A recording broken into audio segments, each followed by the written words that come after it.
Sahabat Lato Cadia, ikuti cerita bersambung Manusia Harimau Marah.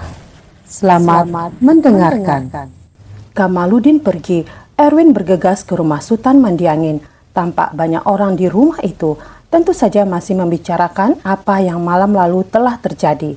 Erwin jadi cemas, bukan memikirkan dirinya, melainkan diri Sabrina yang tanpa dapat dilawan telah mengambil tempat dalam hatinya. Tetapi ia tak boleh menyatakannya, begitu pesan ayahnya.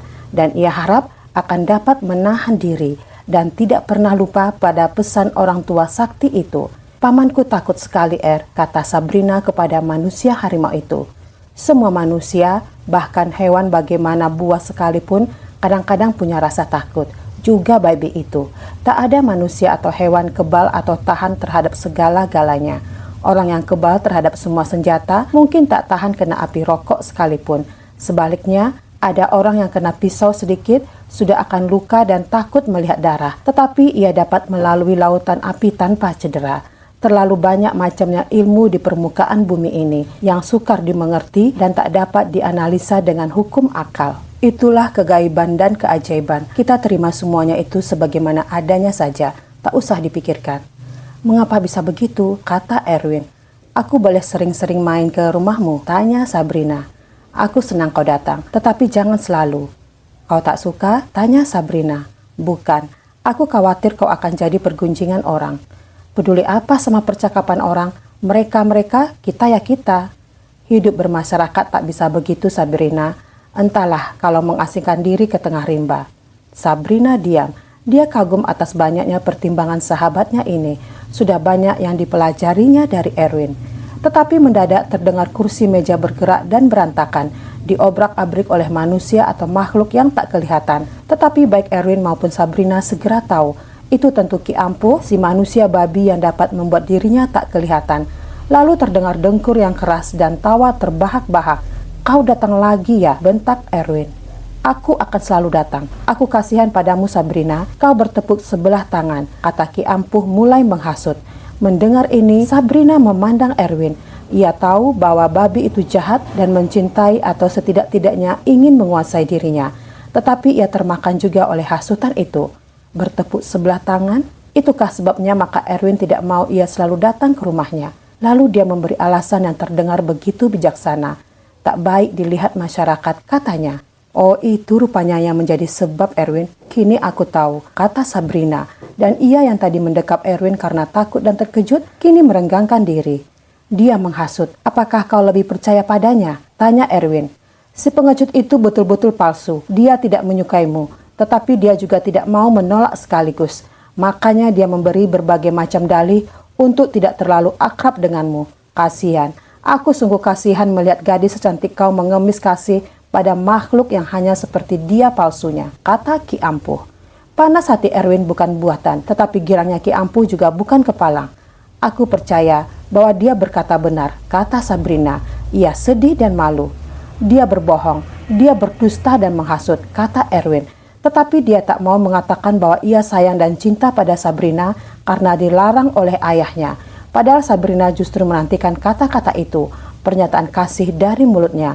Mengapa ia hanya mengatakan babi itu bohong, sedangkan ia sendiri tak mau mengatakan apa yang benar-benar terasa di hatinya, kalau benar ia cinta pada Sabrina?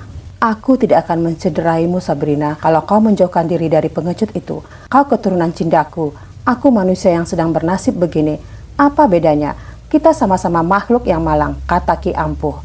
Erwin diam tak menanggapi lagi. Sabrina kian percaya bahwa babi sakti itu mengatakan yang sebenarnya. Tiba-tiba Erwin terpelanting dan suara Ki Ampuh berkata, "Pergi kau pengecut dan penipu wanita."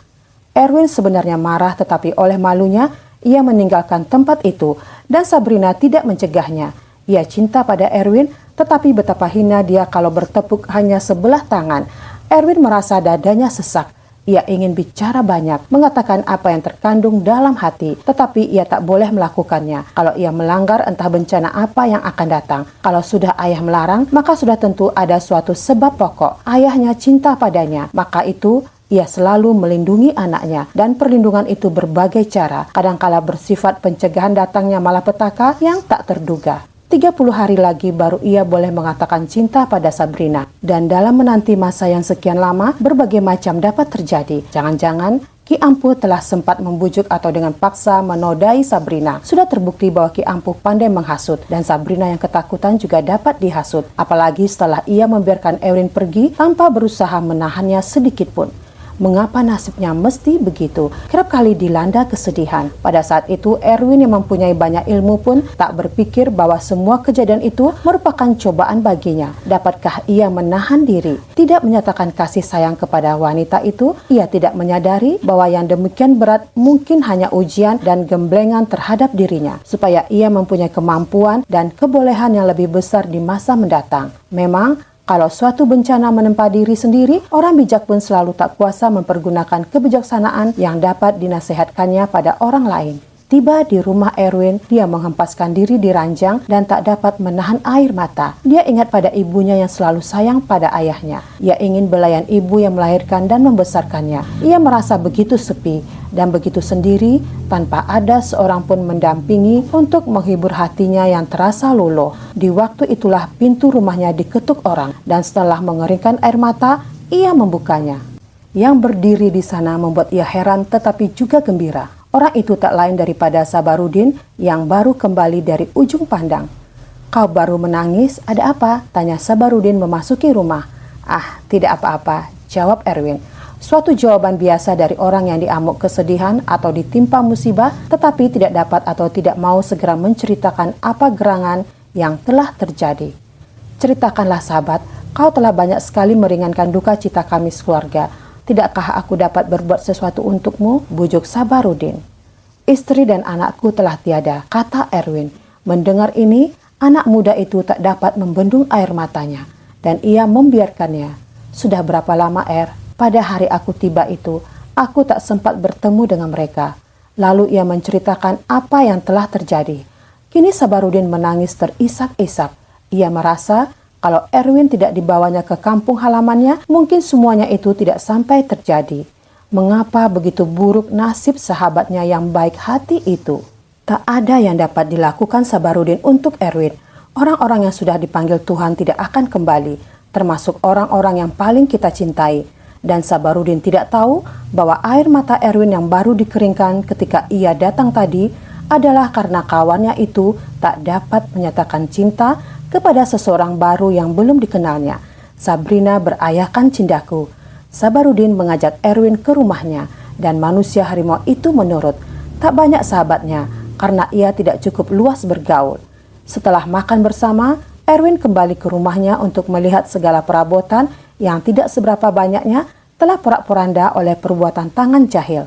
Ia tahu bahwa yang melakukannya tak lain daripada Ki Ampuh.